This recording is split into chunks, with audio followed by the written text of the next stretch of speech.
খুন করে প্রমাণ লোপাটে আগুন। নিউজরুম লাইভে বাজে খবরের দিকে নজর রাখবো। পাটুলিতে ভয়ঙ্কর ঘটনা, বৃদ্ধা খুনের তদন্তে ময়না তদন্তে রিপোর্ট। 72 বছরের বৃদ্ধাকে শ্বাসরোধ করে খুন। গতকাল ফ্ল্যাটে অগ্নিদগ্ধ দেহ উদ্ধার, মুখে বালিশ চাপা অবস্থায় দেহ উদ্ধার হয়। তথ্য প্রমাণ লোপাটে, ঘরে আগুন। ঘটনার পর থেকে বেপাত্তা বৃদ্ধার ছেলে। কথা বলবো, অমিত প্রতিনিধি রয়েছেন আমাদের সঙ্গে। অমিত, প্রথম থেকেই যাকে ঘিরে সন্দেহ ঘুরছিল তা হলো এই বৃদ্ধার ছেলে, এবং তুমি বলছিলে যে পুলিশ বলেছে যে সেই বৃদ্ধার মুখে বালিশ চাপা দেওয়া ছিল আগুনে পুড়ে মৃত্যুর আগে, তার মানে শ্বাসরোধ করে তাকে খুনের চেষ্টা করা হয়, তাই তো?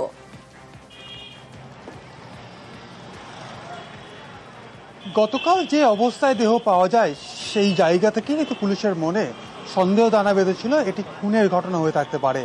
দেহ ময়নাতদন্তের জন্য পাঠানো হয়েছিল, আজকে ময়নাতদন্ত হয়েছে। ময়নাতদন্তের প্রাথমিক যে অনুসন্ধান পুলিশের হাতে এসছে তাতে শ্বাসরোধ করে বৃদ্ধাকে, মালবিকা মিত্রকে খুন করা হয়েছে এবং তারপরেই তার শরীরে আগুন ধরিয়ে দেওয়া হয়।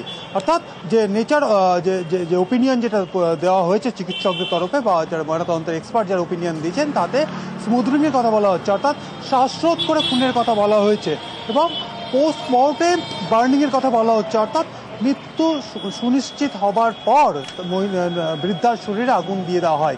এবং ঘটনার পর থেকে কিন্তু তার ছেলে অভিষেক মিত্র কিন্তু পলাতক বাতে এখনো পর্যন্ত অধরা। পুলিশ সূত্র থেকে যেটা দাবি করা হচ্ছে যে গতকাল প্রথমে তারা যে ফোন কলটি পেয়েছিলেন স্থানীয়দের তরফ থেকে যে এই বৃদ্ধার ঘরে অগ্নিকাণ্ডের একটি ঘটনা ঘটেছে। অগ্নিকাণ্ডের ঘটনা জানার পর পুলিশ যখন ঘটনাস্থলে যায় তখন দেখে যে বৃদ্ধার ঘরের আসবাব অংশ বা বিছানার অংশ পুড়ে রয়েছে এবং বৃদ্ধা বিছানায় পড়ে রয়েছে এবং তার মুখের ওপর বালিশ চাপা অবস্থায় রয়েছে এবং শরীরে প্রায় 75 থেকে 80% বা 80% পর্যন্ত অগ্নিদগ্ধ অবস্থায় একটি দেহ পড়ে রয়েছে।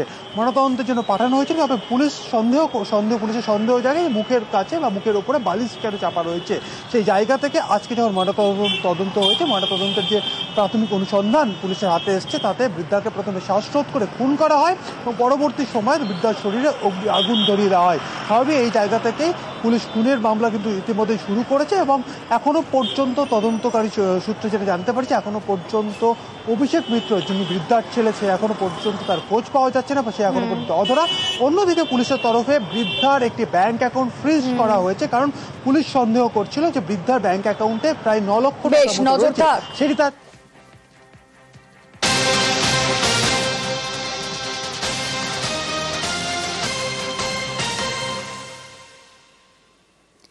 চাটনি কম দেওয়া হয়েছে, তাতেই চর। দোকানের কর্মীকে চর কাউন্সিলরের, তেলেবাজার দোকানের কর্মীকে চর। দুবরাজপুর পুরসভার কাউন্সিলরের বিরুদ্ধে অভিযোগ, কাউন্সিলরের গ্রেফতারের দাবিতে বিক্ষোভ, জাতীয় সড়কে অবরোধ স্থানীয়দের।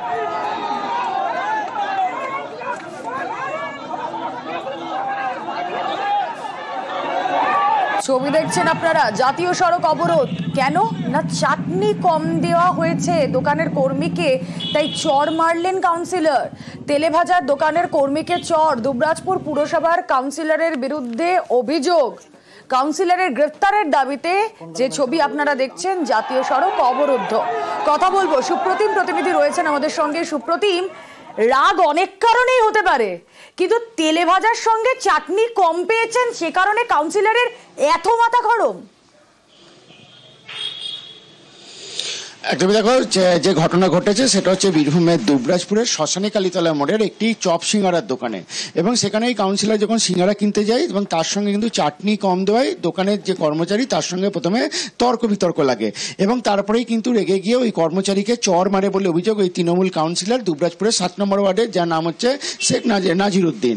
এবং এরপরেই কিন্তু স্থানীয় বাসিন্দারা ক্ষোভে ফেটে পড়েন এবং দুবরাজপুরের ভেতর দিয়ে যে 14 নম্বর জাতীয় সড়ক গিয়েছে সেই 14 নম্বর জাতীয় সড়ক তারা অবরোধ করে রেখেছে এবং সেখানে কিন্তু ঘটনাস্থলে দুবরাজপুর থানার পুলিশ রয়েছে এবং তাদের একটাই দাবি যে ওই কাউন্সিলরকে শাস্তি দিতে হবে এবং তাকে গ্রেপ্তার করতে হবে। এই দাবিতেই কিন্তু দুবরাজপুরের যে 14 নম্বর জাতীয় সড়ক সেই জাতীয় সড়ক অবরোধ রয়েছে। বেশ, মানলো ওই 3টে সিঙ্গাড়া দিয়েছিলাম, একটা চাটনি দিয়েছিলাম, দ্বিতীয়বার চাটনি চাইলো, আমি বললাম স্যার আর চাটনি হবে না, 3টে সিঙ্গাড়াতে একটি চাটনি দিয়েছি, ওইটাই শুধু বললাম হবে না, তাই আমাকে মারলো এক চোট। আমি সঙ্গে সঙ্গে স্যার মাটিতে পড়ে গেলাম যে স্যার আমি কি অন্যায় করলাম যে আপনি আমাকে এইভাবে মারলেন গালে ঠাস করে। তো বলছি তুই এখন আমাকে চিনিস না? না স্যার আপনার কথা আমি জানি না, আপনি কে বলুন, আমার অপরাধটা কি, আপনি আমাকে মারলেন, এই বলে তখন সবাই ছুটে চলে এলো। এটাই বক্তব্য স্যার, যে আমাকে মেরেছে সে যেন শাস্তি পায়, এটা আমি আপনাদের কাছে অনুরোধ চাইবো। না, উনি চাইছিলেন দুটো চাটনি, আমাদের কর্মচারী দিয়েছিল একটা চাটনি, বুঝলেন তো? এই নিয়ে বলেছে আর সঙ্গে সঙ্গে ও একতলা চালিয়ে দিয়েছে। ওই নাজির, কাউন্সিলর নাজির, হ্যাঁ কাউন্সিলর নাজির এক চর মেরে দিল, গালাগালিও করলো, মুখ কিস্তি করে নানা কিছু বললো আর কি। ঠিক আছে, কাউন্সিলর এরকম একটা পকেটে কলম আছে, একটু সামান্য 20 টাকার জন্য অশান্তি, পয়সা দিয়ে দিয়েছে খালি একটু সামান্য চাটনির জন্য এত অশান্তি করলো। ওরা এটাকে দেখুন, একটা কালার করছে, আর কিছু করার নাই। এখন আমার সময়টাও খারাপ যাচ্ছে। আচ্ছা, মানে একটা সিঙ্গাড়াকে কেন্দ্র করে সিঙ্গাড়া কিনতে গেছি ওর দোকানে, সিঙ্গাড়াকে কেনার পর আমি বললাম যে আরেকটা চাটনির প্যাকেট ভরো, তো বলছে ফ্রিতে আসে না। আমার কেমন কথা বলছে রে ভাই, আমাকে এমন একটা বাজে কথা বললো, আমি তখন ফেলে দিলাম। আচ্ছা, তো ওইটা বলছে তুমি চর মারলে, তা বললাম বেশ ভাই ভুল হয়েছে, আমি ভুলও বললাম। তারপর ওরা এইটা নিয়ে ওরা রাজনীতি করছে, আর কিছু বলার নেই আমার।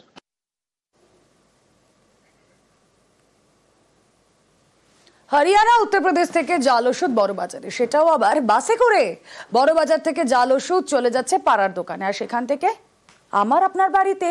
চাঞ্চল্যকারী তথ্য পেয়েছেন রাজ্যের ড্রাগ কন্ট্রোলের অফিসাররা।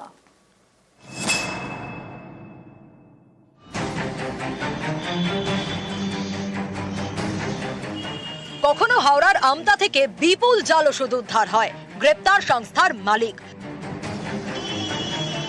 কখনো আবার মেহতা বিল্ডিং, বাগরি মার্কেটে অভিযান, সেখান থেকে নমুনা নিয়ে পরীক্ষা। এত জাল ওষুধ আসছে কোথা থেকে? এ নিয়ে চাঞ্চল্যকর তথ্য পেয়েছেন রাজ্যের ড্রাগ কন্ট্রোলের আধিকারিকরা। তারা জানতে পেরেছেন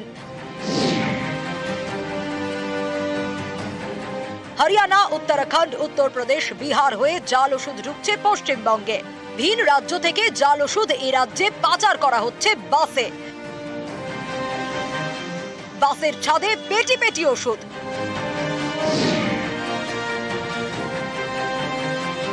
কোনোটা নামছে সাঁতরাগাছি, কোনোটা হাওড়া, কোনোটা বাবুঘাটে, অথবা মহাজাতি সদনের কাছে পদ্মপুকুরে। এই সব জায়গা থেকে ওষুধ ঢুকছে বড় বাজারে। সেখান থেকে জাল ওষুধ ছড়িয়ে পড়ছে কলকাতা সহ নানা জায়গায়।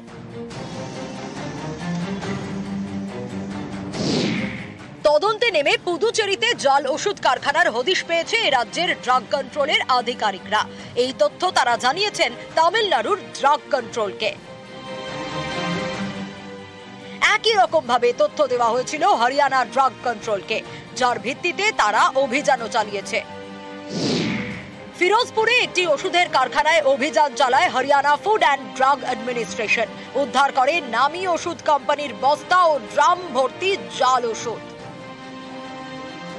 এরকম জাল ওষুধ কিভাবে এ রাজ্যে ঢোকে, সেই রুটেরই হদিশ পেয়েছে পশ্চিমবঙ্গ ড্রাগ কন্ট্রোল। জাল ওষুধ ঠেকাতে বদ্ধপরিকর রাজ্য ড্রাগ কন্ট্রোল। আগামী দিনে রাজ্যে নতুন কোন কোন রুট থেকে এই জাল ওষুধ ঢুকছে তা ঠেকানোর জন্য প্রতিনিয়ত যে যে জায়গাগুলোতে দূরপাল্লার বাস আছে সেই জায়গাগুলোতে আরো বেশি কঠোর নজরদারির সিদ্ধান্ত রাজ্য ড্রাগ কন্ট্রোলের। ক্যামেরায় সনৎ মিশ্রের সঙ্গে অভিজিৎ চন্দ, নিউজ 18 বাংলা, কলকাতা।